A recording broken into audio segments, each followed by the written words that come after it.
Gente, falando de relacionamento familiar, sogro e sogra, domingo, dia do sogro e da sogra, pode ir preparando aí as receitas aí, os ingredientes para fazer aquele almoço. Quem sabe você não aproveita esse domingo, né, Giovana, para seguir as dicas que a psicóloga Giovana está trazendo aqui para a gente hoje no programa, reconciliar, conversar, levar sua família a sério, né, trazer o sogro e a sogra para dentro de casa e recomeçar. É possível, né?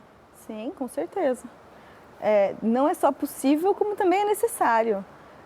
Eu acredito que pouquíssimas questões não possam ser desculpadas. Então, pedir desculpa se você fez alguma coisa que possa ter chateado essa pessoa, que possa ter causado um conflito, favorecer para que a situação fique o mais saudável possível.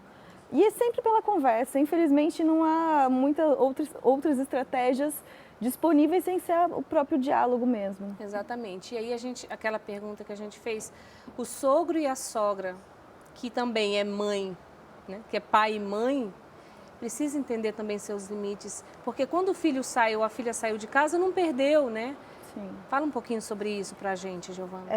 As relações, elas são construídas desde sempre. Desde que você descobriu a sua gestação, você já está construindo um vínculo com aquela pessoa. Muito provavelmente para esse sogro, para essa sogra, é difícil ter esse filho saindo de casa, essa filha saindo de casa. Mas é importante você ter noção de que a relação é algo que pode ser sempre construído e pode ser alterado o tempo inteiro. Então, por mais que haja dificuldade de relacionamento, por mais que haja conflitos, entender que o filho vai estar lá, que não é uma concorrência. Você não está concorrendo o seu filho com a sua nora ou sua nora, enfim, não é uma competição. Vocês estão ali juntos, unidos por uma pessoa em comum, que vocês amam em comum. Então, facilitar para que a situação não fique algo fechadinho, clichê, sabe? De ficar brigando. Tem muitas das questões, por exemplo, a imagem do sogro e da sogra normalmente são pessoas um pouco mais velhas que a gente. Então, já passaram por várias experiências que a gente não passou, experiências. Né? Também são pessoas que tiveram uma criação muito diferente da nossa, provavelmente. E compreender essas questões, não ficar com o estereótipo de que aquele sogro e aquela sogra querem te prejudicar. Tentar entender de onde que esse sogro veio, por que ele está fazendo daquela forma, o que pode ser feito para mudar aquela situação. Entender também a relação do seu cônjuge com os pais dele. O que está acontecendo para ele ter esse funcionamento. Será que ele está fazendo por maldade ou ele está fazendo isso porque ele também tem a necessidade de estar com os pais o tempo inteiro? Né? Muitas vezes é necessário, inclusive, uma terapia familiar. Se a situação estiver muito complicada, né? Às vezes é necessário familiar, não é nem terapia de casal. Vai a família inteira na sala de um profissional, óbvio que não são todos os profissionais que atendem dessa forma, mas muitas vezes é necessário um apoio extra para tirar as questões que estão incomodando a limpo, compreender o que pode ser feito e, inclusive, para não ficar com intriga sem ter necessidade.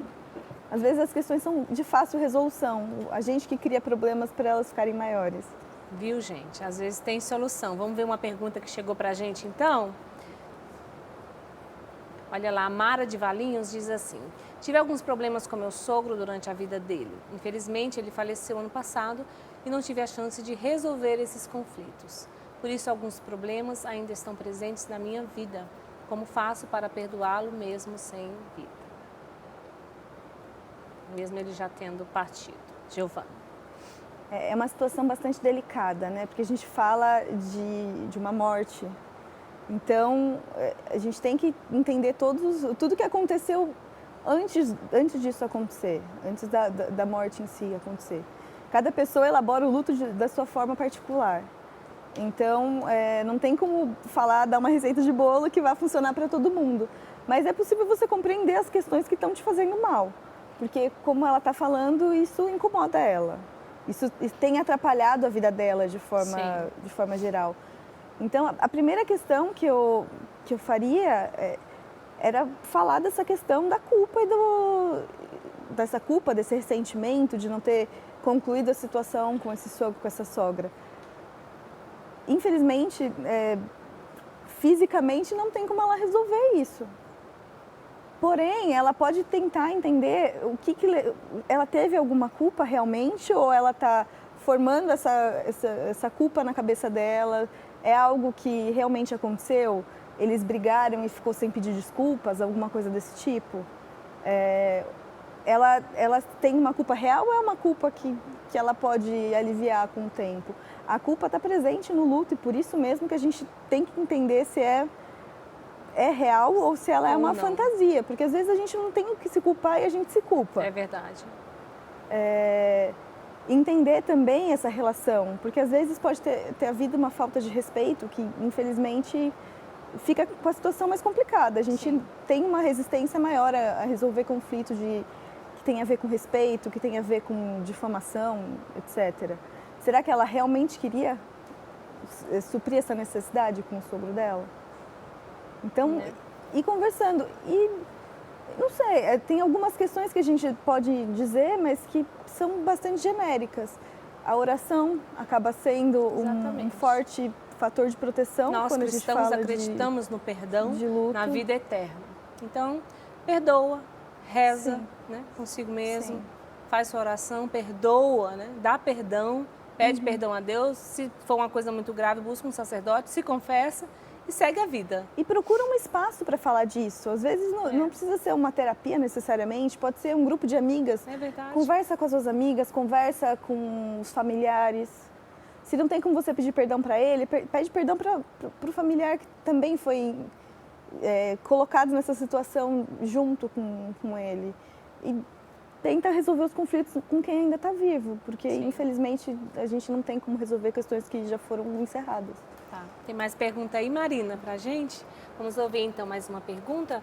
Ô, Giovana, é bom, né, essa participação que a gente responde já lá. Larissa de Campinas, meu esposo não se dá bem com o pai.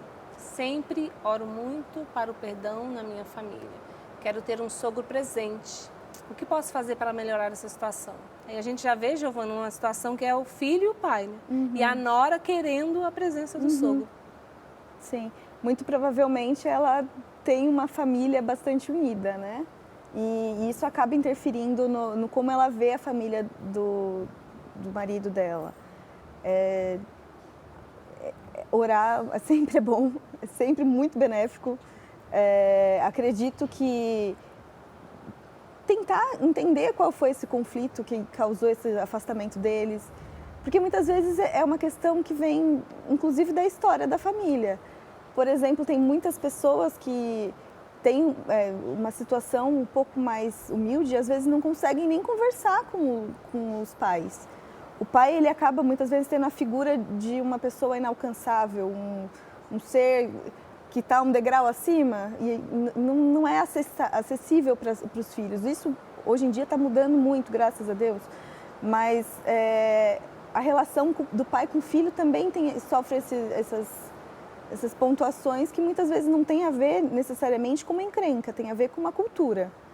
E é uma cultura que pode ser mudada. É uma cultura que você pode aproximar as pessoas para se falarem entre si, marcar um almoço e ver como que eles reagem, conversar com um, conversar com o outro e tentar fazer com que os dois tenham essa relação. Se ela tem filhos, muito provavelmente isso é uma questão que incomoda, porque ela quer que o avô esteja presente na vida dos filhos também. Então é importante sempre conversar e tentar fazer um link entre esses dois. E muitas vezes é possível, são questões que podem ser mudadas. É verdade. Agora, a Rosana estava falando aqui, quando deu um intervalo, que ela trabalha em hospital, né, Giovana? Isso. E com pessoas assim, direto com pessoas que passam por situações de luto até. E muitas dessas pessoas, na hora, comenta com ela, né, essa questão de deveria ter aproveitado mais, deveria ter conversado, deveria ter pedido perdão. Eu queria ter convivido com o meu avô. Então é uma coisa assim muito séria isso, né, Giovana? Sim. A gente tem que destacar a importância da família na vida das pessoas. A gente coloca a família como uma forte rede de apoio. E é para ela que a gente volta todas as vezes que a gente está precisando de alguma coisa. É na família que a gente encontra conforto, que a gente encontra segurança, que a gente encontra carinho, amor incondicional. Porque o mundo pode virar as costas pra gente, mas normalmente a nossa família não vai virar as costas pra gente, independente do que a gente fez. E às vezes a gente erra, a gente é ser humano. Nem Jesus Cristo agradou todo mundo, quem dirá a gente. Não é mesmo? É uma questão que a gente não pensa muito nisso. Mas as pessoas erram. E as pessoas podem pedir perdão e as pessoas podem evoluir. Exatamente. E eu acho que isso que é mais importante, aproveitar enquanto você ainda tem tempo para fazer essas questões. Resolver esses conflitos com a família, resolver esses conflitos com irmãos, não só com sogros, irmãos, filhos, pais, tios, pessoas que são especiais na sua vida.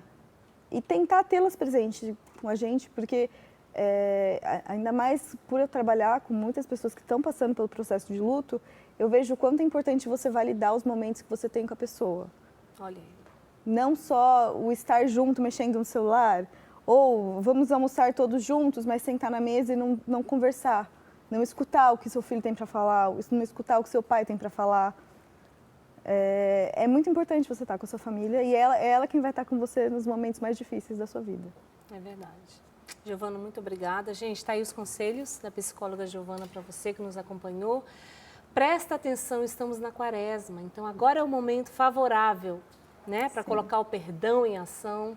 Não adianta você também fazer tanta penitência e fazer aquilo e aquilo, e o seu coração está lá tão duro, tão empedernido ali, que você não consegue dar o perdão. Então, vamos, mãos à obra, vai atrás, pede perdão, chora. Você vai ver que vai ser o maior bem que você vai alcançar nessa quaresma para a sua vida, tá bom? E prepara o almoço do sogro e da sogra para o domingo, que eles têm que chegar aí na sua casa para você comemorar. Faça a experiência, depois você liga para a gente para dizer se não foi uma experiência maravilhosa, tá bom? Obrigada, viu, Giovana, pela sua presença, foi maravilhoso, muito esclarecedor, e é assim que a gente vai formando as pessoas que estão em casa, né, fazendo a nossa vida ser um pouquinho melhor. Exatamente. Obrigada, viu, minha linda? Obrigada.